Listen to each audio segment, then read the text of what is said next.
Good evening, ladies and gentlemen. Welcome to the Rogue Wave podcast, the frequency for all things pop culture and the disruptors behind it. We talk comics, movies, TV, and pop culture every Wednesday night, 8 p.m. Eastern on Facebook.com/Rogue Wave podcast. Download our podcast immediately following this live stream on Apple Podcasts, Google, Spotify, SoundCloud, Anchor, soon on Amazon and Audible too, iHeartRadio, anywhere you can get a podcast, we are on it.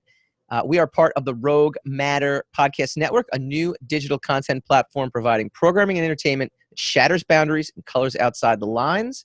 Our official launch is coming in October, but our listeners get in the ground floor. Go to roguematter.com, enter your email for exclusive access to our beta site before anyone else gets to see it. Join the movement. Go Rogue, roguematter.com, and also check us out on YouTube, youtube.com/roguematter. Hit the subscribe button.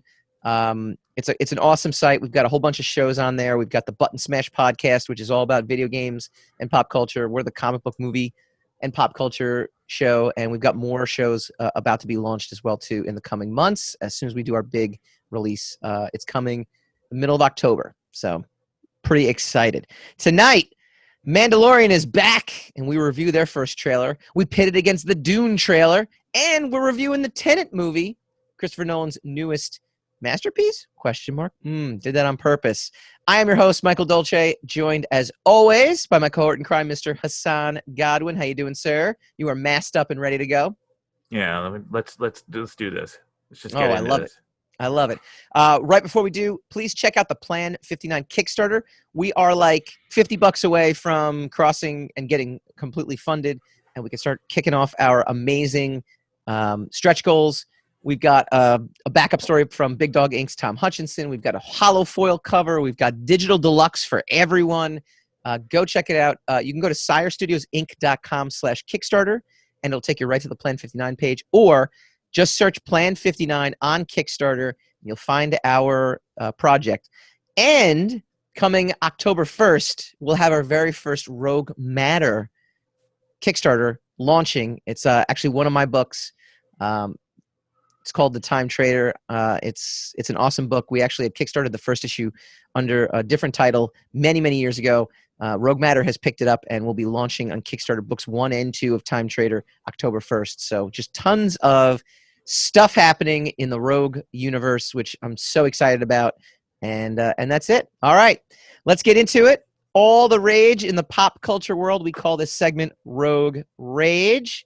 Paul Rudd's Ant-Man 3 casts Jonathan Majors as Kang the Conqueror. You might know him from Lovecraft Country, HBO.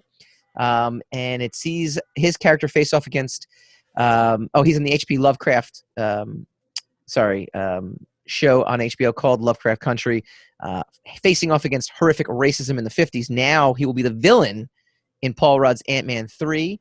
Michael Douglas had previously teased the news about the sequel would arrive soon. That news would arrive soon, but the casting news isn't what fans was expecting at all. The big thing about Kang the Conqueror that everyone kind of talked about online is the fact that it's going to tie into a Young Avengers movie. For anybody who doesn't know, Young Avengers was a book that came out in the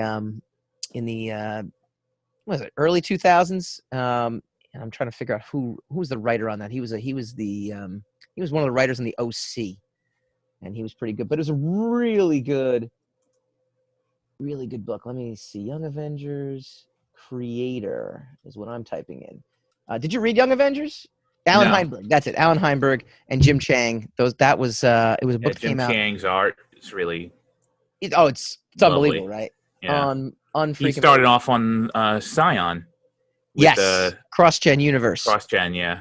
And then that was one of his first books when he came over to Marvel. It was April 2005, and it features the Hulkling and young Thor. It was actually also one of the first books to kind of feature an LGBTQ protagonist as well as a relationship, in the books. But that was before social media, so it was actually kind of a really big deal, and it was before gay marriage was legalized too. So it was also controversial at the time. Cassie Lang is part of the Young Avengers. Yep. Well, that's I think what people are kind of saying, like how it's going to kind of tie into, the fact that, and I think, what is it? Hawkgirl is in it too. So, or young Hawkeye, whatever, however you want to phrase it. So that's another, another reason why they think it's going to tie in pretty nicely. Did you read that book back then? No, I just told you. I never read it, but I know about it. Oh, okay. Well, that's good then. That's good. It's good to know about stuff. In other news, Doom Patrol season 3 announced exclusively for HBO Max. So this is actually pretty cool. Early today, the 3rd season of the world's weirdest superheroes was officially announced. This was at DC Fandom. Jim Lee revealed it last month. It's going to be streaming exclusively on HBO Max. So basically, it's bye-bye DC Universe, right? Like that's it. We're basically that streaming platform is done. Yeah. It's CBS All Access. That's done now too. It's now Paramount Plus that's going to be coming out. Oh, well, I didn't know that. Look at you. See, I like breaking news to you on the show. I think that makes me feel good about me. And it makes me question why you're my co-host if you don't know these things. I question why I'm your co-host quite often, as a matter of fact. So you question for completely different reasons. I think so, but I mean, look, the bottom line is solidarity, right? So the fact that we're both questioning is the point. Also, G5. Jim Lee just said G5 is dead.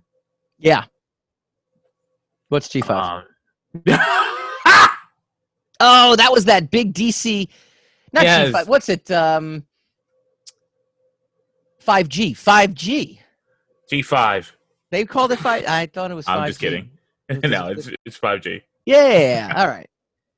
See, I knew what you were talking about. I just didn't. I don't believe you did.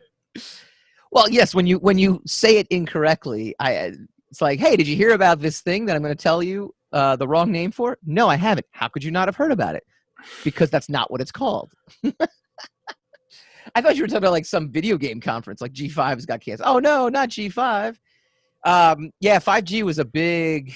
That was. You know what? Like, I'm just saying, dude. Like, as often as you screw things up, you got nothing on me. I butcher names on purpose. That's what I'm talking about. I read things incorrectly. That's what I'm talking about. Sometimes, though, I read things that are just very poorly written, and as I'm reading them out loud, I go, boy, that was really poorly written. That's why you should prepare before you come to class, young Dolce. Look, we're in a new studio. Look at the new studio. This is fantastic.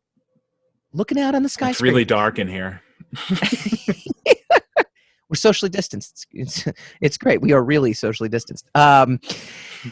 More DC news. Gal Gadot's Wonder Woman 1984 officially delayed to Christmas. By the way, that is Gadot. I am actually pronouncing her name correctly to all you haters out there. Yeah. No, just saying. I've heard it pronounced Godot. So I mean, yes, they are pronouncing it incorrectly. It is she went on record and said it's Gadot. When I looked it up, Godot sounds better.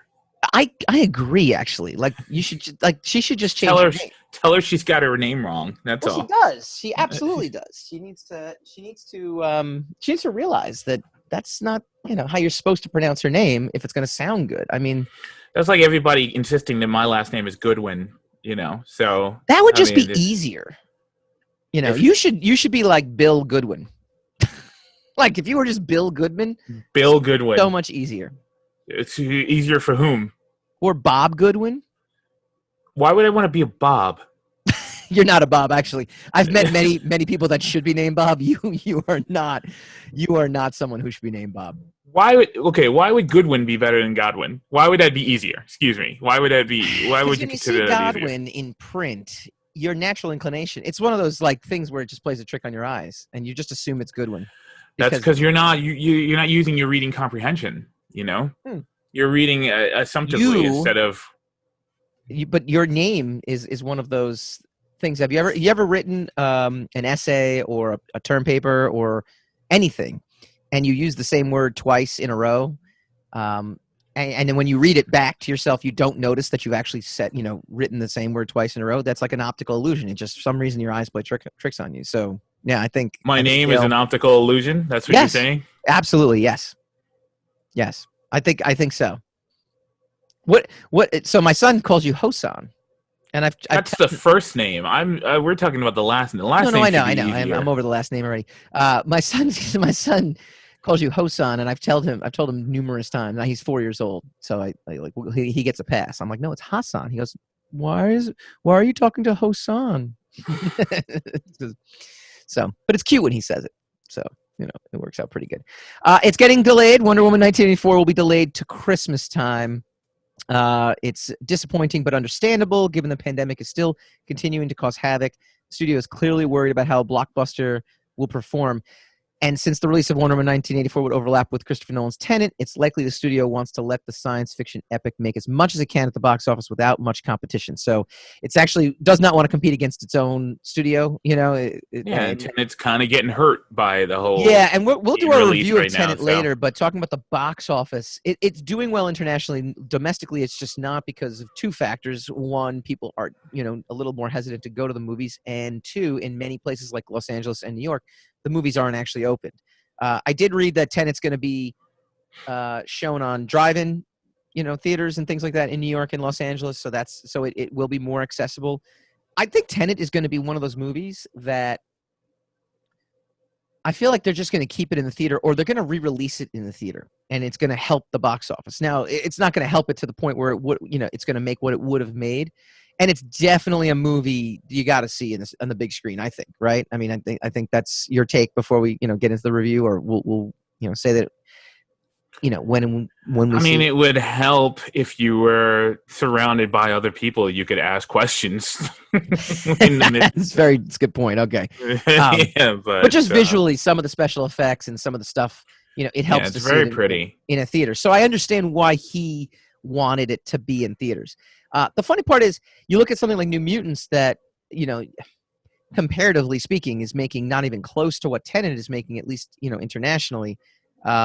Tenet is doing well for the pandemic, right? I think it's, in my mind, right? This is my opinion. I think it's doing well for the circumstances just compared to other movies. But it does make you wonder if they should have done what it depends on how much the financial rules have genuinely changed. If the financial rules have genuinely changed, then yeah, it's doing fine. But I doubt it. For some reason, I have this hard time believing that the you know, that the money people have adjusted for the, you know, not have adjusted the outcome. I have a hard time believing that they've adjusted their expectations for the. Well, I would say this, right? The money repercussions, people, and that means, and what by money people, I mean the people who expect recuperation of the money that they've spent or the monies they've invested, do not often, you know, adjust for natural disasters. You know, but this is what I would say, right? I would think we're living in extraordinary times. A movie like Tenet is not going to hurt Christopher Nolan's career. It's not going to prevent him from getting to do another movie. Like if you're a director, if this is like your first big time movie, this literally could end your career, right? But it's not going to do it. It's not going to be like a Zack Snyder doing Batman v Superman and kind of getting ousted from Justice League, or stepping down from Justice League because of how badly received Man of Steel and Batman v Superman was, to the point where the studio's not going to have faith in you. I think you're going to get a pass in this particular instance. So I'm not concerned in that sense. I think everything is down worldwide. So you sit there and say, okay, you know, people are not spending, like, all of retail, all of, you know, there are no concerts, there are no group gatherings. I mean, restaurants in general. I think, again, they're not going to sit there and be happy about it, but I think they're going to judge it on a curve, is what I would imagine. And you can, I don't know. Anything. I would imagine that the fence sitters are judging it on a curve. The people like us, people who watch for content and who review movies and stuff like that, we're judging on a curve. Yeah. I don't know if the money people judge on a curve. I don't think they do that, you know? Yeah, I mean, it's, look, we don't know. Well, it's on the books as look, there are extenuating circumstances for why it didn't do well. Right. But that doesn't necessarily mean that it gets a pass for not doing well. Right. It depends. We don't know. Yeah, you know, we don't know how they're doing their business behind the scenes. That's something we're going to have to just wait and see. I don't think there's any. Yeah, there's just nothing we can kind of pinpoint and say whether or not. Yeah, this whole year is just going to be like that was the year we all wore masks, or that was the year we never went to work. It's just going to be one of those things we look back on. Hopefully, it just stays contained to 1 year. I think. Well, I would say even if it's next year, because we've had a year to grow, adjust. Like human beings tend to adjust to things. There is going to be a new normal next year, with or without a vaccine, with or without a cure, with or without all that stuff. 2021 is going to be viewed differently than 2020. I don't think it's not going to be one of those, apocalypse bingo kind of years. Or if it is, it's going to be for different reasons than the pandemic. At this point, people have adjusted their mindset in whichever direction. I'm not saying good or bad or, whatever the case is. I think people have adjusted their mindset that this is just the reality right now. So going into 2021, it's not a shock. It's not a life-altering shock. Even if we get locked down again, it's going to be this again. We've accumulated experience now in coping. And again, I'm not saying coping well or not well. I'm not getting into that. I'm just saying that the human brain has adjusted to the circumstances. So in this case, I think 2020 movie-wise is going to be one of those, the executives will spin it positively regardless of what the money makes. But we'll wait and see. All right, and finally, this kind of broke right before last week's show, which I was kind of pissed off about that I didn't realize it did. The Walking Dead announces its final season, but with several more spin-offs coming. It's official, the 11th season of Walking Dead will be the conclusion of the long-running AMC zombie drama. But like a corpse that has reanimated and crawled its way out of the grave, The Walking Dead will still be with us, namely in the form of 4 spin-offs and a trilogy of movies. Variety reported that the 24 season 11 episodes will be 24 season 11 episodes. Does that make 24 season 11 episodes. See, there we go. Not poor writing. This is from The Beat, so they write very well. Will be in addition to 6 more episodes that are being considered part of season 10. It'll be 30 additional episodes of The Walking Dead to be filmed and aired between early 2021 and late 2022 when the conclusion of the main series is scheduled. What's that? How are we up to season 11? Seems like I stopped watching like 5 years ago, and that was already season 8. Yeah. Well, season 10 got delayed because of the pandemic. So they're actually filming 6 more additional episodes to be part of season 10. So that was kind of the big news on that one. All right. So they basically said, okay, we were going to air a season finale for season 10 and then move on to season 11. However, now it's not going to happen. We're going to expand season 10 and then they're making an expanded season 11. So really, why? They're so high on that show. AMC is just, just a couple of years ago, and it was probably more than a couple, but just a few years ago, they were talking about going to season 20 with that show. So look, Kirkman did the right thing, and I actually love how he did it too.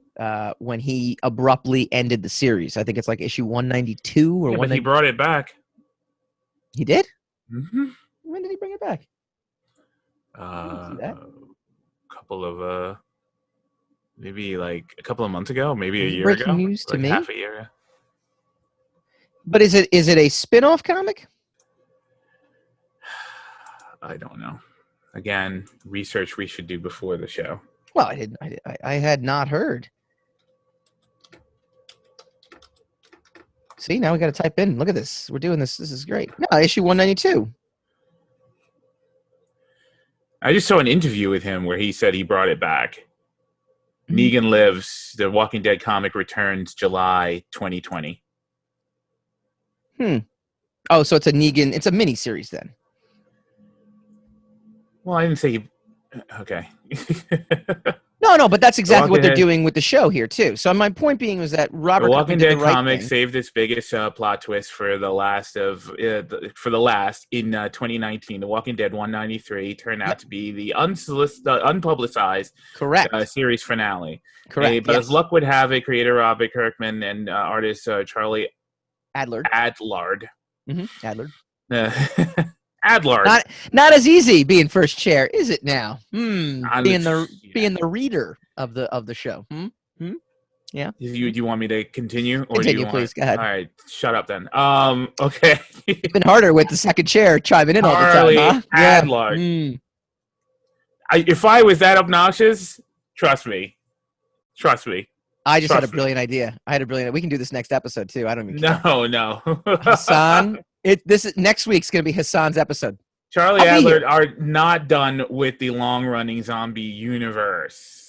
Today, Image Comics and Skyboard Entertainment revealed Negan Lives #1, a new standalone 36-page special focus on fan favorite villain Negan. This one-shot issue will explore what happens to Negan after his final appearance in 2017's Walking Dead 174, with the story taking place sometime during or after the time gap introduced in issue 193. Yeah. Okay. So I'm saying he's not done. So he's going to do a whole bunch of these like standalone. He said, and that's what they're doing with the show. See, that's a smart thing. Not the only one he's doing. But all I'm saying is that you say he ended it, but he didn't really end it. He ended his monthly commitment to it, but he didn't end it. There will be a Daryl and Carol spinoff coming to AMC, and then there will, which there's no way to put that together because they're Daryl and Carol. Like there's no, it's not like Brangelina where you can take two things and make it one word. It's essentially the same word, just spelled differently. And then you also have the movies featuring Rick Grimes, which Universal still hopes to release in theaters, but we'll obviously see what happens with the pandemic. No, I'm just, look, it's a smart move on their part. I finally, on my vacation 2 weeks ago, managed to catch up on season 9, so I'm almost done with season 9 finally, and it did get better. I got to be honest with you, it did get better. I'm a fan of. And I do this all the time. I'm a fan of reading the comic side by side with the TV show if I wasn't into the comic book beforehand. And Walking Dead was not a book that I was into before I saw the TV show. So I've been kind of side by side. I'm ahead in the comic now just because the show was such a drudge to get through. It was such a drag to get through. But no, my dad and I, we watched it. We sat down, we watched it. We're up to date. So I'm excited that's going to end, and then I can stop trying to watch the show, and I can just I can just be happy. I like things with endings, so I think that works out pretty good. All right, but it hasn't ended. They just announced it hasn't. It ended enough for me. If they're doing spin-off shows and movies and stuff like that, nothing's ending. Movies I'll watch. The spin-off shows, I don't watch Fear the Walking Dead, and I don't feel like I'm missing out on anything. So it works out pretty good. Coming up next, not one but two trailers dropped. One dropped last week, again, right before our show. And we will check it out, but it's the long-awaited return of The Mandalorian. We get our first glimpse, and we'll also pit it against the Dune trailer and tell you which one is trash, which one is truth when we get back.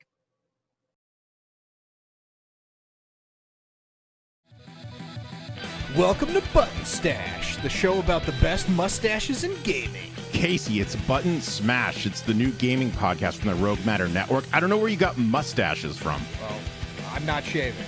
But we will talk about gaming news, reviews, inside scoops, and retrospectives. Join us live on twitch.tv/WeAreRogueMatter on Thursday nights, 9 p.m. Eastern, or download our episodes wherever you listen to your podcast. But please, Casey, shave.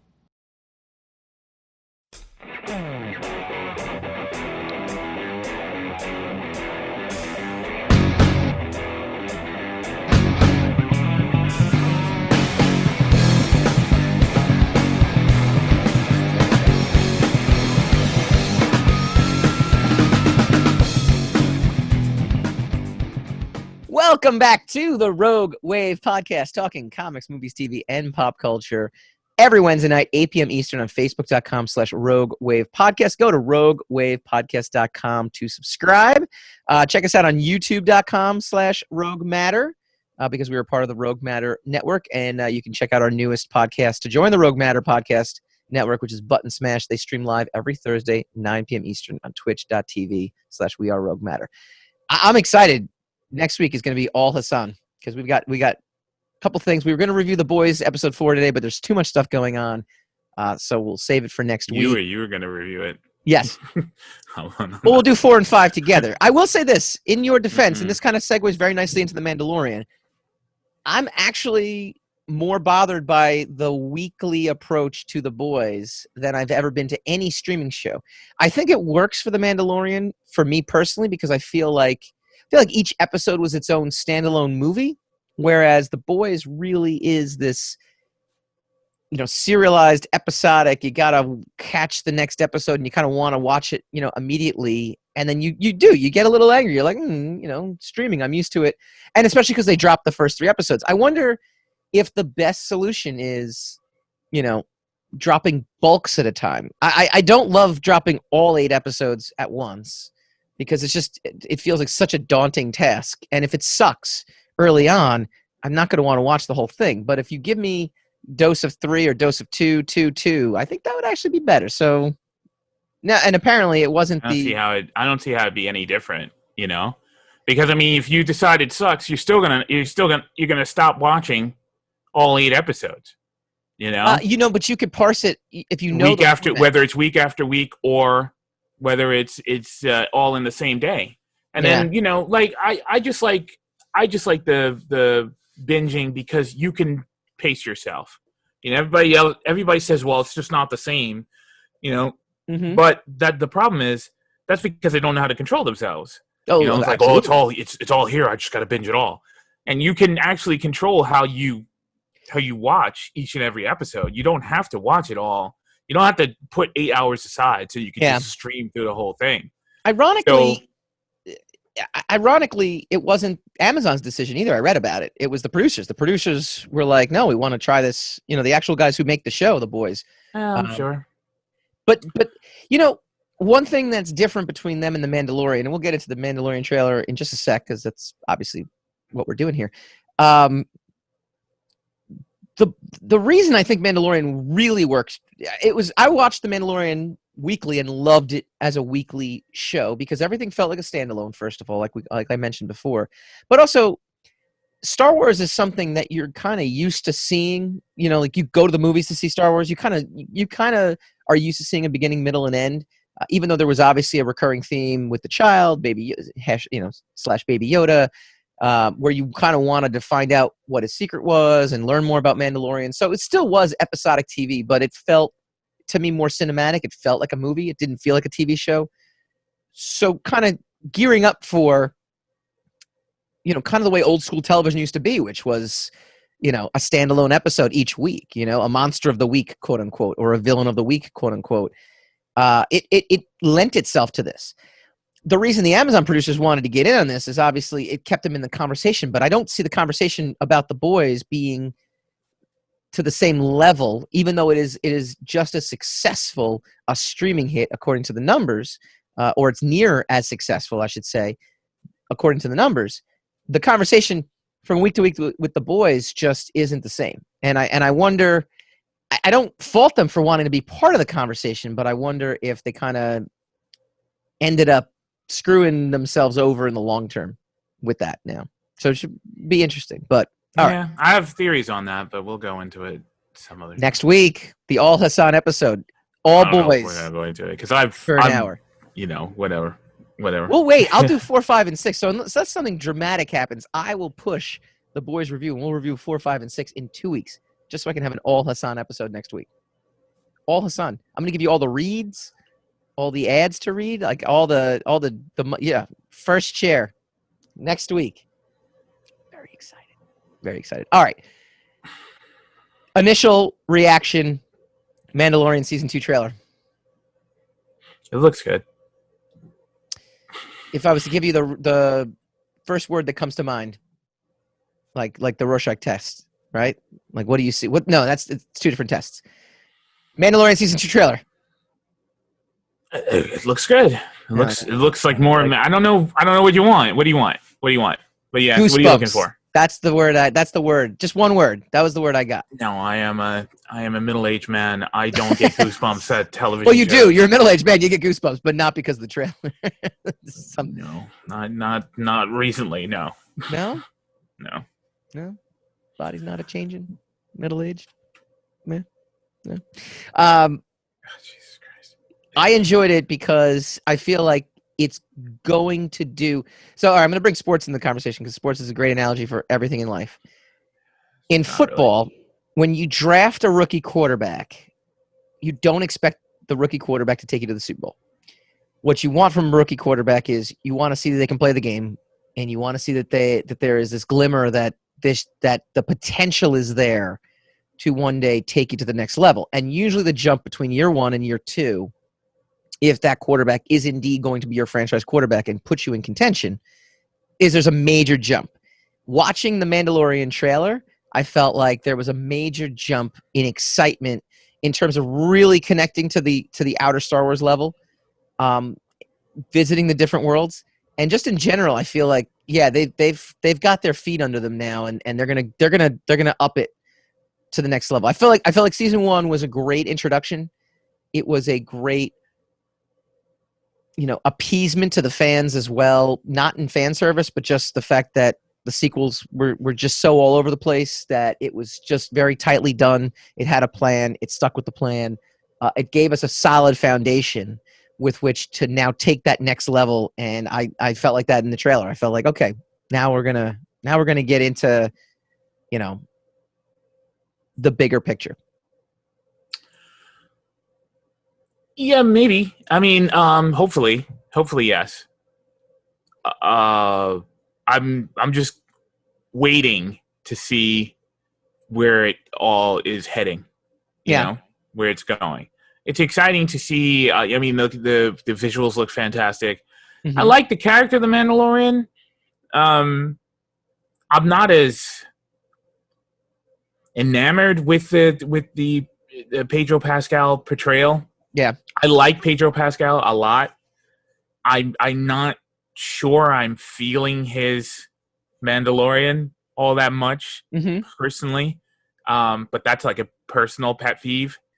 In terms of what, I'm just curious if you could expand on that, because I'm curious what you mean by it's you know what, it's a weird thing. It's a little too cliched and not cliched enough. It's like one of those weird hybrids of, he's not Clint Eastwood enough. But then again, he's a little too Clint Eastwood, for a space show. So it's a very weird thing. I don't mention it often. I don't really hold it against the show because it's very quirky for me personally. But it's fine, and that's we all signed on for that. That's what we signed on for. That's fine. It's not a deal breaker. I know that this season is going to it's going to be a lot more cohesive than season 1. Yeah, it's going to be a lot more through line narrative, a lot less episodic than the first season. It's not going to be so much Monster of the Week anymore. It's going to be like a string of more of a driving story, and that'll be interesting to see with the weekly release schedule now, how that's going to play out. Is it going to help or hurt it? Because again, we talking about the boys, and I think the weekly release schedule now kind of hurts the boys. And then, the problem with the Mandalorian is it's very short. It's a half hour to wait a week for a half hour in this crazy world that we are in. 45 minutes sometimes. I mean, it doesn't always. Yeah, but I agree. It's something but some of the episodes were a little more than half an hour. Just saying. If they were 45 minutes, they'd be hour-long episodes, especially without commercials. So most of them are 25 to 30 minutes. If they last longer than the standard 25 minutes, then they go to about 30-35 minutes. They never go to 45 minutes. No? Okay. No. Yeah, I could be wrong. Maybe it just felt like it. Maybe time just went by so fast when watching it. I like what you said. Anyway, with the Clint Eastwood comparison, actually, too, because. And in the trailer, you have that sequence, obviously, where Baby Yoda kind of closes himself into the pod. The lights go dark, and then Mandalorian kind of took everyone out, right? That would be a total Clint Eastwood moment. But you're right; it's kind of like it's a lukewarm Clint Eastwood. It's like, all right, I guess I kind of believe that he's a badass, but he's not really a badass, right? Mm. He's just kind of. Because he loves Baby Yoda. So how could it's almost funny. Baby Yoda almost his compassion for Baby Yoda takes away from that Clint Eastwood. Like it's not even that he has to be a badass. It doesn't even have to be like that. What it needs to do, because it's done well. It's good so far, but for season 2 to really work, what it needs to do is it really needs to get us into all these characters like Cara Dune, which you know there's already controversy with Gia Carrera now, and please elaborate. What is the controversy? no, I don't want to go into it, but I mean, yeah, everybody can look into it. It's a Twitter thing. Oh, so all right. I mean, that's okay. No, I'm not doing that to you. I was poo-pooing, Twitter. You don't even know what it is. I wouldn't do that yet. And Carl Weathers really need to get into the characters now, and the characters need to take the forefront of the story. Now that we're over the novelty of the fact that the Mandalorian is a thing, that the fact that there's a weekly cinematic Star Wars TV show, live action TV show for the first time in our history. Now that we're past the novelty of that, now they really need to get into the characters just to make it work. Because just as quick as this launched, this could go very badly, Right. So they need to start to indicate to us where it's all going. Now, I was restless about where is this all going from season 1, but I understand it was just getting its feet, So now that we're in season 2 and they're going to start introducing new characters and start showing us surprising things or whatever, now we need to really hunker down and get into who these people are. And I think that'll carry us quite nicely into season 3 and then subsequent seasons after that. I just read the controversy. It's very controversial. As I said. Ultimately, predictions sure to go wrong. Trailer truth or trailer trash? Is this going to be our expectations? I just answered that question. You weren't listening because you were. I was reading about the controversy. Yep. You'll have to watch the show to know where I am. To go to youtube.com/Rogue Matter to do it. I'm gonna go trailer truth. I think it's great. I think Twitter just ruins. I think social media just ruins everything, doesn't it? After a while. No, people using social media ruins everything. Yes and no. Social media is fine to get information, to read articles. Everything you wanted to know is at the touch of a button. That's awesome. But people don't know how to use social media. Right.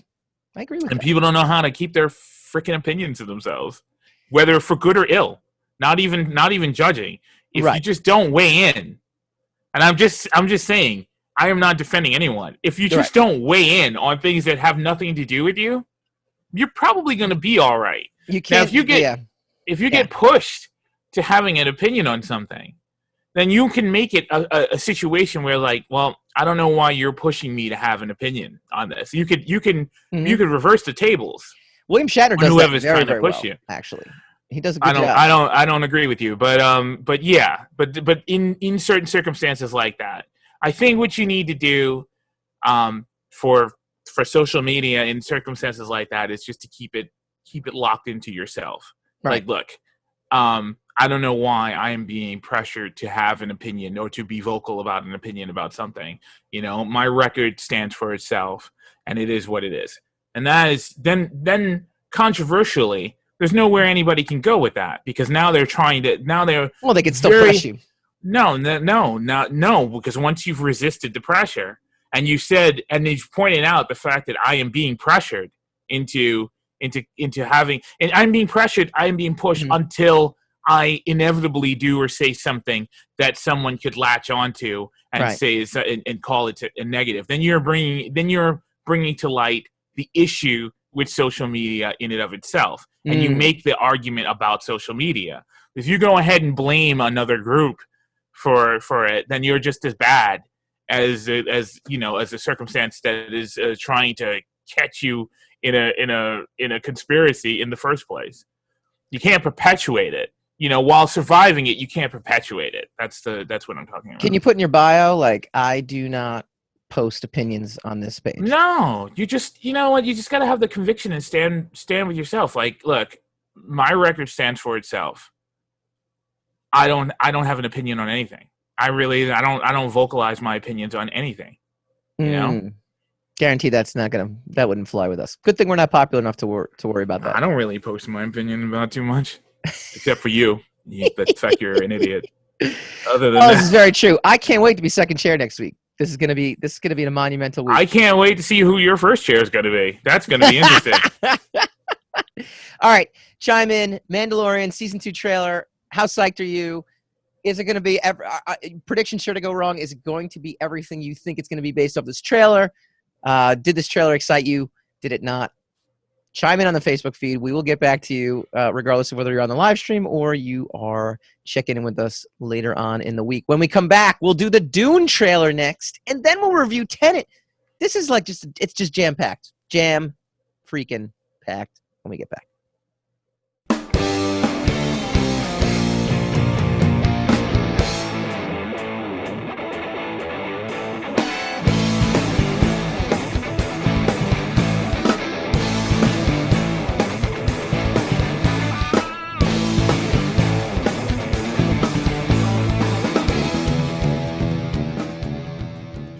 Welcome back to the Rogue Wave podcast. We talk comics, movies, TV, and pop culture, and the rogues that create them every Wednesday night, 8 p.m. Eastern on the Rogue Matter Podcast Network. Download us anywhere podcasts can be found. Check us out on this live stream every Wednesday night on Facebook.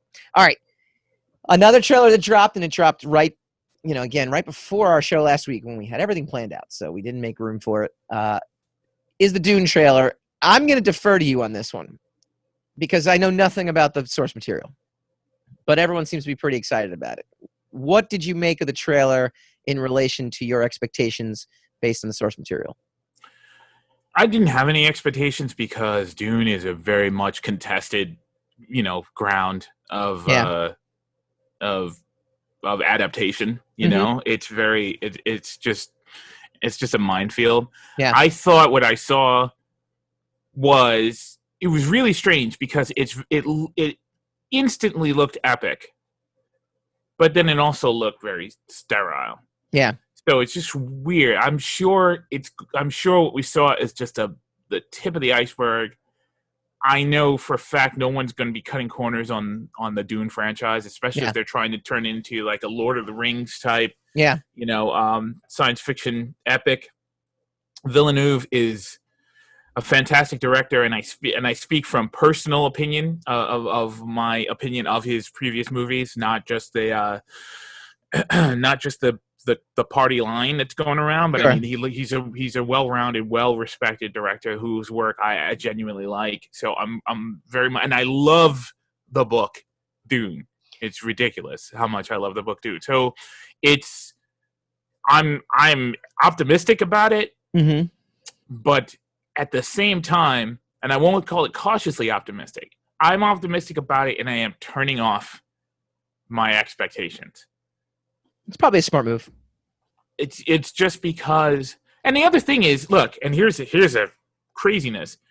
I really like the David Lynch version, but I like it for its flaws just as much as I like it for its ambition. You're never going to visually achieve something like the David Lynch version of Dune. Yeah. You're just never going to get it back. The level of craftsmanship and artistry that went into every scene of that film is just it's unsurpassed. And now I think it's very smart for Villeneuve to not try to do that and to concentrate maybe on trying to translate the story into something that could be narrated visually, which is extremely hard to do. And there's been two people who made a try at it before him. So like I said, it's very contested ground. And I'm looking forward to it just because I love the adaptation of the stories. I want a good adaptation of the book, but then again, I love the story. I love the component parts of the book so much that I don't even mind seeing it in a kind of broken way. So I mean, I'm going in a controlled state. Okay. What I'll say. Let me ask you another question too, and then I'll give you my take on the trailer itself, just from a complete outsider's perspective. How dense a story, or dense is the wrong word because that connotates negative. How deep a story is dense Dune? dense is correct. Dense is good. Okay. Yeah. Well, I don't want to. Dense can be construed as a negative. I don't want to construe it as a negative. I want to construe it as like how deep. Like I you know what I would take issue with that. I don't agree. I think dense can be a positive. I I think pop culturally, maybe I think dense, people maybe tend to nobody use that wants. word in a negative way, and that's not what I mean. I don't think. If someone said something is I dense, just updated my actually, Twitter bio. I removed dense from my Twitter bio. you So I should. didn't want to You piss should. anybody off. I will add dense 6 or 7 more times on my Twitter bio because I actually think it's. I don't think it's a negative, but yeah, dense is probably the proper way to describe the book of Dune or the franchise in and of itself. Right. The newer Dune books are not dense, which is pretty much all I'll lay down on that. But but the original 6 books are pretty. They're dense, and the last 3 books of the 6 are out there, dense and out there. So I mean, so that's my question, right? Is how much can a movie? Because what you can do within the confines of a novel or a graphic novel that you can't do in a movie, and it makes any sense. Go R.E. Watchmen is a good example of this. I just wonder how much they're going to be able to bring to life. So if they can bring to life the spirit of the novels in a way that is not just this action movie, because that's what I got from the trailer. It was really funny. I got certain points in the trailer where I'm like, oh, this is going to be the kind of like a deep, a deep film, where the woman's got the thing to his neck and the little needle to his neck, and she kind of says like, "Oh, what's that?" Nothing. No, that's fine. I'm please say the character name. I don't know the character. I don't know anything. The thing to his neck is called a Gom Jabbar. There you go. Awesome. See, this is why you're my co-host. It's great. And she's like, oh, a rat will gnaw off its arm or gnaw off its leg to escape, right? Like, what would you do? And it's like, okay, so this is going to be really deep and intense. And then meanwhile, there was a lot of let's fight, kind of thing. And I'm like, oh, it's straddling this action movie. It just brought like all these like. Well, the problem is the book is not an action book, right? And so that's the thing, and that's the problem with a lot of science fiction translations or adaptations. A lot of classic science fiction is cerebral. Right. It's what if this happened, and what if you were here and you found yourself there, or what if you were, you were the messiah of a people and you didn't know anything about it, and then you just discovered there's a lot of it's a lot of positing. It's a lot of questions. Yeah. And our high art medium of movies is very famously non-questioning. It doesn't question. It doesn't ask anything. It just like, is there an explosion here? Is there something we can blow up because we need to blow something up? We're losing the audience. Yeah. So Dune, there are in Dune itself perhaps 2 battles in all of Dune. Okay. And they're not Star Wars battles. They're not, they're not even Lord of the Rings types battles. Right. The trailer kind of looked a little, I don't want to say Matrixy. It's not. I'll just compare everything with not Matrix. Hand-to-hand stuff. No. I mean, I know it's not. Matrix is always the go-to when there's any kind of like hand-to-hand combat scenes in my head. Like that's my go-to. Like, oh, I see. It's kind of trying to be very Matrixy, but it's not. It's not the right word for it. I acknowledge that. As soon as I said it. Yes, I agree. But it that is not the right word for it. It seemed to have these action movie tropes, and in my world I'm sitting there going, I feel like Dune is not that. Like, you use the word cerebral, that's actually a better word than dense, so I'm going to add cerebral to my Twitter bio. Well, wait, but you said dense is bad, so is cerebral bad? No, cerebral's not bad. That is always, when you say cerebral, that is a very positive light on it. And just as long as we're not talking about Cerebro, because he's an asshole. So I felt like conflicted watching this trailer, because I know that there is a lot of cerebral moments and cerebralness. I'm going to just go with the synonyms of cerebral to the book, that trying to bring that out, and then to kind of complement the average moviegoer. There is a lot of just, okay, there's just going to be some action sequences, and I just felt like it was out of place. I felt like it was what the movie really has to establish very quickly is the characters. Like, you got to be into Paul, you got to be into Leto, you got to be into Jessica, you got to be into all these characters, and then it just like Game of Thrones, because there's not a lot of stuff that happens in Game of Thrones, especially the first 3 seasons, and that's the thing. You have one big battle, the Battle of Blackwater in season 2. Yes. And that's right? and that's pretty much. I mean, there are battles. There are battles in the book, but the battles are done very like, oh, we're about to go into battle, and then seconds later, we're done with that battle. You know, and there's bodies all over the place. So you do not have to. Game of Thrones has proven for at least 6 of the 7 of the 8 years he was on. It is proven you do not have to do gigantic spectacle to capture people's imaginations. It was a science fiction, not really. So Game of Thrones is not science fiction, fantasy, but it was a high fantasy storyline in a modern world. So, and not everybody in the world that we live in is a high fantasy fanatic. They don't read high fantasy. So the fact that you were able to put people in doublets and tights and stuff like that, and then still have the average schmo come back week after week to see what's going on is because of these characters. Right. So if you have, if Villeneuve is able to make you interested in the journey of Paul Atreides, you'll be fine. It will work. If he can't, or if he gets caught up too much in the spectacle of Dune, or if he gets overwhelmed by the density of Dune and starts focusing on the wrong things, then he's going to lose everybody. So it's just a test of balance. But I mean, there's enough there. There's plenty in Dune. You know, I mean, Dune's basically a precursor to Game of Thrones. And you know what? Game of Thrones kind of mirrors Dune in a lot of ways. If you trade the Starks for the Atreides, they have very much the same journey. Yeah. No, you're not listening. No, I am actually. I'm trying to figure out how you pronounce Villeneuve. I thought it was Villeneuve. It's not. It's Villeneuve. Villeneuve, really? Yeah. No, it is. It comes down to the character. I feel like today we have short attention span directors, right? That just you're proving you got a short attention span while I'm talking. I was multitasking, my man. I heard you. Weren't. I heard you. You got to get behind the characters. You proved with the Starks. See? No. What did I say about the Starks? What did I say about Dune and Game of Thrones? What did I just say? You got to get it. You have you Game of Thrones. What did I just say about them? Game of Thrones proves. I said no. I just said that it mirrors Dune. Yes. It's very much the same. It's almost the same story, Game of Thrones and Dune. Well, it predated it, as you said. But I'm saying Game of Thrones mirrors Dune. Yes. How? I heard you. You didn't. You didn't listen. High fantasy. Oh my God! All right, you're a moron. All right, we're done. I've said my piece. And this is for all the Dune fans out here because I genuinely believe this.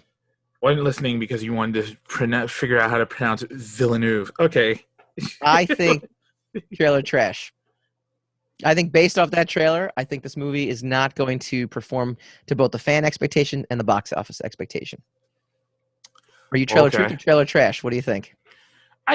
You know what? Every week we do this. I don't care what anybody else thinks. Well, what is? What Everyone would be cares the truth? what you think. They all care. No. All what would be the truth? And what would be? Podcast. What exactly would be the truth and what would be the trash? I just said. No.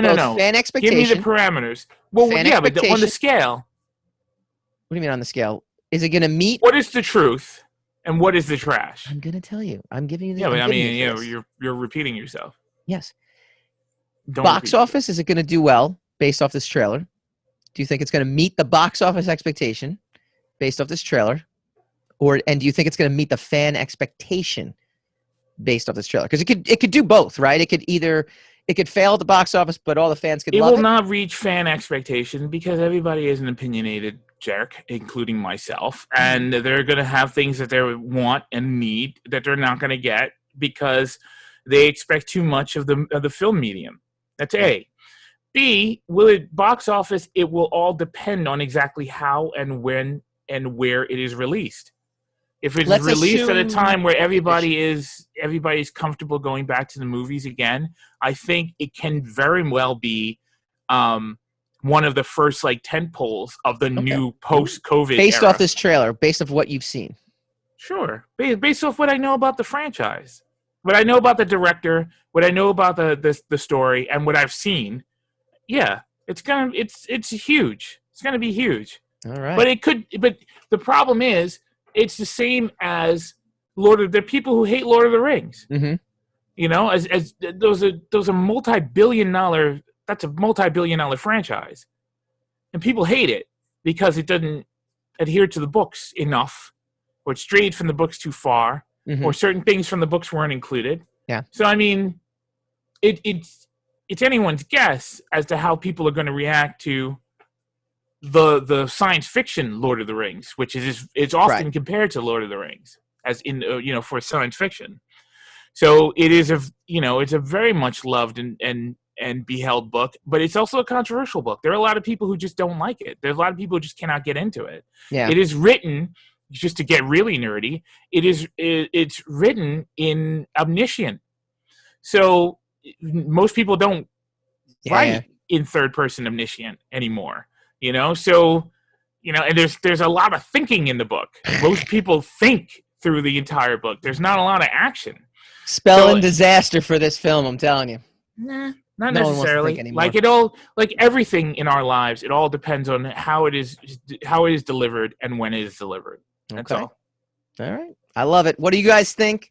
Chime in on the Facebook feed. Hit us up in the comments. We will answer you throughout the week. And I'm putting my 10 pole in the ground.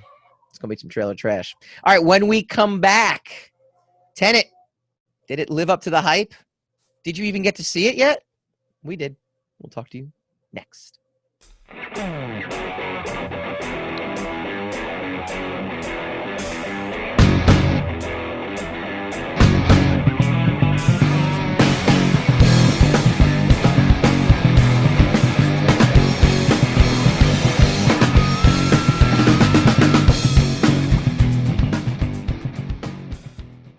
Welcome back to a jam-packed episode of the Rogue Wave Podcast. We do this every Wednesday, 8 p.m. Eastern on Facebook.com/Rogue Wave Podcast. Available immediately after the live stream on all major podcasting apps. Okay, we kind of held off on this reviewing this movie until we were able to see it. A and B also to kind of wait till we could spend more time on it. And I use that kind of pejoratively speaking. Pejoratively? Yeah. I don't think you meant that correct. You meant facetiously. Oh, yeah. There you go. See? You got first chair written all over you. I love it. However, we ended up having jam-packed. We had Mandalorian trailer. We had the Dune trailer. We had all this stuff. And I was a little worried. I'm like, all right, how are we going to get this in here? It's really going to be a really long show then. However, then I saw the movie. And I got to tell you, every Christopher Nolan movie is masterfully done. The effects are breathtaking. The sound and the music, always adds to the movie. It never takes away. That being said, any movie involving time travel is such a risky endeavor to start with that he literally lost me within, I don't know, the first 15 minutes. It starts off with this really cool, very prototypical lockdown scenario, not pandemic lockdown, but terrorist lockdown of an opera house. It has John David Washington, who is the son of Denzel Washington, who's fantastic. I really love that. I loved him back when he was in Ballers, when we first saw him in Ballers, the HBO series. I thought he was great in that series. He's been great in pretty much, he basically follows in his father's footsteps. And it has this really cool instance, and this is not giving anything away, but he basically dies in the first 15 minutes, right? But he doesn't really die. He basically gets now to be kind of written out of existence because he survives what is a death scenario, or seemingly survives what is a death scenario, right? And so all this kind of stuff is cool. And then at some point, Robert Pattinson gets in the movie, and I got to even be honest with you, I literally asked you. Yeah, I know, and I didn't have an answer because I'm like, look, I didn't have an answer. I don't know what happened here, but for some reason, I didn't want, I missed it. I don't know how he showed up, but he's there. And then we just had a long conversation about cerebral and density. Yes. And Tenet is cerebrally dense. It's yeah, dense. It is. Like, I remember Inception. I thought Inception was a great movie because of how bold it was in its science and its, in just leaning into and not dumbing down the science behind the dreamscape, mechanics. mm-hmm. But I found out with Tenet, I have a limit. Yes. I have my limits in how much I'm gonna be able to be with a movie that's constantly dictating the rules to me. Now, Yes. I don't think the movie has. I don't think anything negative about the movie. Like, the movie isn't trying to do anything, and I don't think the movie fails. I'm gonna blame myself. I just wasn't there for. I wasn't mentally there for either, a lot though. of. Yeah. I wasn't either, and like, stronger men than us need to review this movie. This is the funny part about the movie, right? And this is our review, and we're actually reviewing the movie. Look at us go. I feel like the first 15 minutes was. It's hard to say a movie is rushed because it's 2 hours and 24 minutes. Like, it's a long movie, but I feel like it was so rushed. It was like, here's the premise of the movie, and then now we can get into all the cool stuff that I want to do. I want the reversing bullets, and I want the car going in reverse. And now it's not a time, he said on record, he's like, it's not a time travel movie, but here's a little bit of time travel. Here's where you're going to exist at the same time as your counterpart, which, happens in the chase sequence. But I could never nail down mentally, and maybe it's my fault, but you had the same reaction, so maybe it's not. And I've seen some critics kind of say the same thing, to where it's just so hard to wrap my brain around this, because it is a time travel movie, because it is dealing with the fact that people from the future have sent technology into the past that will undo things that happen in the future. So just in and of itself, John David Washington is supposed to be us.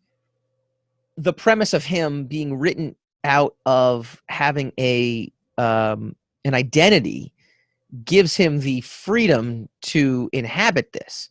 But he literally, they have the sequence at the beginning where he just, the bullets haven't been fired yet, and the bullet kind of grabs, and I'm literally going there. I'm like blinking, like I'm doing this. And you can see me doing this on the live stream. If you're listening to us on the podcast, I'm literally like, okay, huh? I'm not quite, but he just is like, I get it. I understand it completely. And I'm like, but I don't. You're supposed to be us, and I don't. And where did Robert Pattinson come from? Here's what's probably gonna happen. It's the same as like maybe Blade Runner or The Thing, where it drops, and I mean, it's arguably doing well during COVID, right? It's a success during COVID. It is compared to the $200 million movie, and during COVID. It's a $200 million movie, and it's made $200 million so far. So, I mean, okay, technically it's a flop by normal standards. Correct. Who knows whatever ancillary markets it's going to adopt.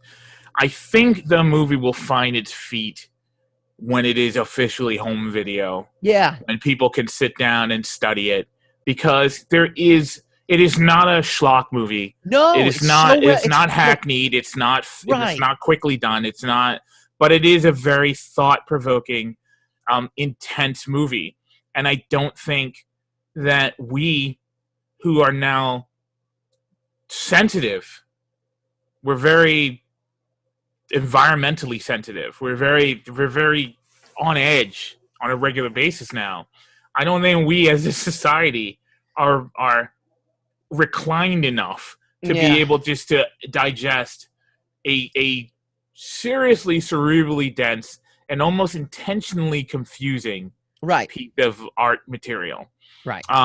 But what's unique about Nolan and his talents and his movies that not too many other directors enjoy is, for me especially, or for me particularly, I don't really blame him. I don't really blame the material. I don't blame I don't have any issue with what I'm watching. Right. I'm blaming myself. I'm not there for it right now. I'm not in the right headspace to digest it. I don't disagree with that. It's being, especially sitting in a movie theater. But I also think, like, I was in a good headspace to watch it, and even I was kind of like, it was a lot of squinting in my eyes because I was really trying to get my head around it, and I fancy myself to be semi-intelligent enough to get it, and I watched it, and I'm just kind of like, there's just moments I'm just glossing over it because I can't wrap my head around it. Like when he initially goes back in time to save the girl, by traveling back in time and undoing it, and the people running backwards. I'm just like, I don't like they exist at the same time, and the whole airplane sequence with the gold bars coming down, and like the guy going again. It's like, we stopped this guy, but this guy got away. Oh, that was the same guy. He was there. Like, and then you're like, okay, so they're sending people, and it's not just sending technology; they're sending people back in time. But when you do it, they run in reverse, so everything is like. Again, I think there's something really deep there, and there's something really good there, and I'm just gonna. We're just not in the right headspace to see. I need to write my thesis about this movie. That's what I felt like. I just felt like it was there. And again, usually I would respond to something like that and be like, "Well, F you for not dumbing it down." But in this case, he has such a track record, and again, it's just so wonderfully made that I feel the need that I need to step up my game on a second viewing. So when it comes to home video, maybe we'll do upon further review after I'm able to digest it, because it wasn't a boring movie either. That's the thing. Like, sometimes these movies get so dense and you're just like, well, to hell with this thing. Like, I can't, like, I'm literally torturing myself. But at no point was I tortured. I was so into it. Kenneth Branagh, great performance. The woman actress in the movie, great performance. Robert Pattinson, loved him in this movie. Great. Just can't. It's like, that's exactly what I'm saying. Inadequate. It's like, I feel inadequate. That's exactly what I'm saying. I'm not there for it. I'm not up to the task of digesting this movie properly. And then in doing that, I'm not comfortable reviewing it, because no, we are.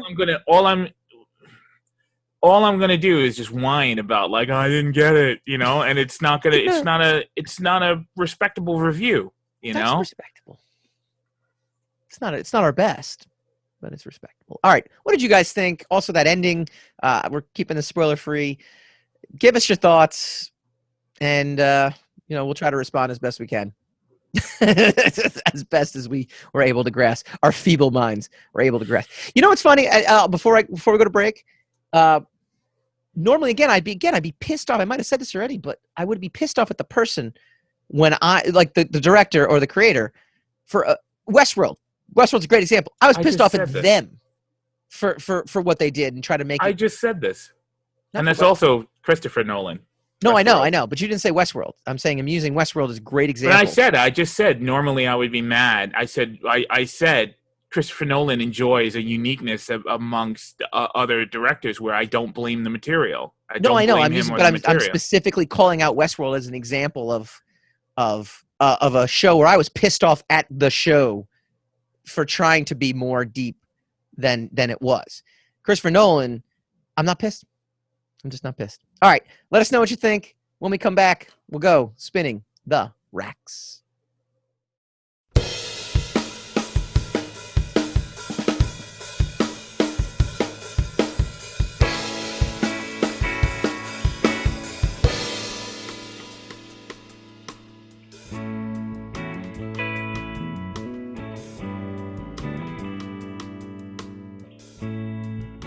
Welcome back to the Rogue Wave podcast, talking comics, movies, TV, and pop culture every Wednesday on Facebook.com/Rogue Wave podcast. We are big fans of comic books and graphic novels. So we base all of our source material on, or we base all of our material that we talk about on, and we like to bring you the inside info on the source material that will make its way onto the large and small screen. We call this Spinning the Racks.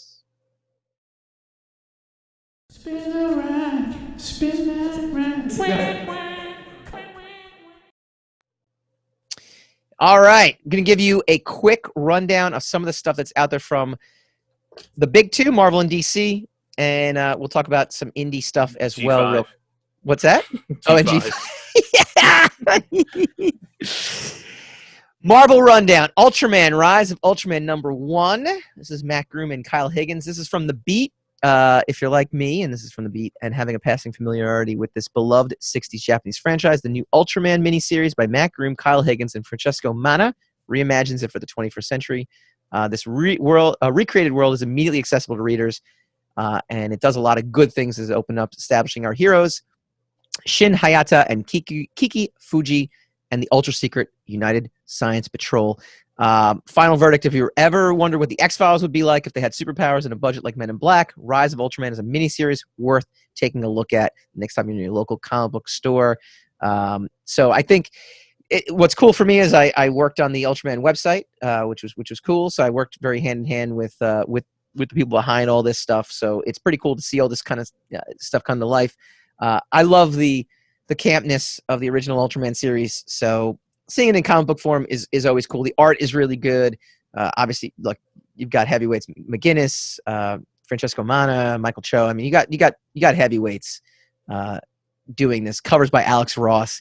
You really can't go wrong if you're a fan of the show. If you're not, even again, it's a modern retelling. So I think it's kind of cool. So go check that out. That's something that's coming out from Marvel right now. DC fandom, what to expect in Batman 3 Jokers. Now, this is fascinating to me, especially in the segue to what's going to come up on the large screen, or the big screen, I should say. We have a new The Batman movie out. We have Heath Ledger's Joker. We have Jared Leto's Joker. And then we also have Joaquin Phoenix's Joker. That is 3 Jokers. In DC lore, there are 3 Jokers. And now they're actually doing the miniseries. It's a 3-part series following tracks from Batman the Killing Joke. 3 Jokers, number 1, gives a nod to Jason Todd and Barbara Gordon's traumatic past. In some ways, it seems like these Jokers will inflict yet again historical and emotional and physical pain upon Jason, Barbara, and Bruce Wayne as they try to investigate what the Joker's endgame is. Writer Jeff Johns confirmed at DC Fandom, this story arc does not involve other universes and is grounded. We really wanted to get back to character-driven, smaller stories involving a handful of characters. Jason Fabok is the artist. There's a lot of nods to many different artists that have come before. He draws inspiration from Jim Lee, Neil Adams, Gary Frank, and Brian Boland. Boland was obviously the original artist in Killing Joke. And, kind of referencing a lot of the 80s stuff. So it's got that 80s vibe. It's a very Killing Joke vibe, and it's following that particular Joker. The question I wonder is this going to kind of make its way? Are we going to get a DC 3 Jokers? Are we going to get a 4th Joker in Matt Reeves' world, the Batman world? What do you think? Probably. So maybe 3 Jokers, Are we going to I don't know. It depends on how coordinated they are. Yeah. If they want to keep it as a 3 Joker phenomenon, then maybe they won't, But that's the kind of cool part, right? I don't trust them to be innovative, so probably not. Probably not. And look, we have the idea of the multiverse, so the idea that there's multiple Jokers out there, more than just 3 Jokers, I think is a pretty fair bet that they're going to kind of go in that part. But again, we have 3 Jokers currently on screen. We got Batman 3 Jokers coming out, so check that out from DC. And finally, friends of the show, Vault Comics are releasing Resonant. It's a December comeback. The world is empty and full of nothing. Get ready to start repeating that mantra again as Vault Comics' horror series Resonant makes a comeback this December. David Andry, colorist Jason Wardy, and letterer Darren Bennett return with artist Skylar Patridge, taking over art duties from Alejandro Aragon, who is actually a good friend of ours in general, or at least a friend of mine. I've known Alejandro for a long time. So new artists taking over, but it's so new artists. Go check out Vault in general. They're really knocking it out of the park. They have a lot of stuff that has been optioned and is going to see time on Netflix. So Resonant was a very successful story. It originally debuted in January 2019. The new arc begins with issue 6, and the official synopsis is that the main characters enact their plan to escape Honcho's Island, but they won't get away without a fight. The arrival of Preacher Ma and their followers interrupts Ty's new life with the congregation, while Beck struggles to protect the family homestead from other hungry visitors. Look for issue 6 on store shelves in December, and look for Vault Comics. Vault Comics is going to be another, series that we publisher, we see a lot of stuff, hitting Netflix, like Umbrella Academy did, like Doom Patrol did, like, different shows based off of comics. All right, this has been a jam-packed show, so we just wanted to give you kind of a tip of the hat to what's going on in the comic book world. Go check out those particular things. Thanks to the Beat for their contribution in terms of giving us options to choose from and read off of. Next week, well, we were going to do The Boys episode 4 and 5, but maybe next week we'll enact our plan. Hassan, first chair, he will be doing all the reads and all the material. You can come up with whatever you want. We can talk about whatever you want in whatever format you want. How's that? No? Have a good night. See you next week.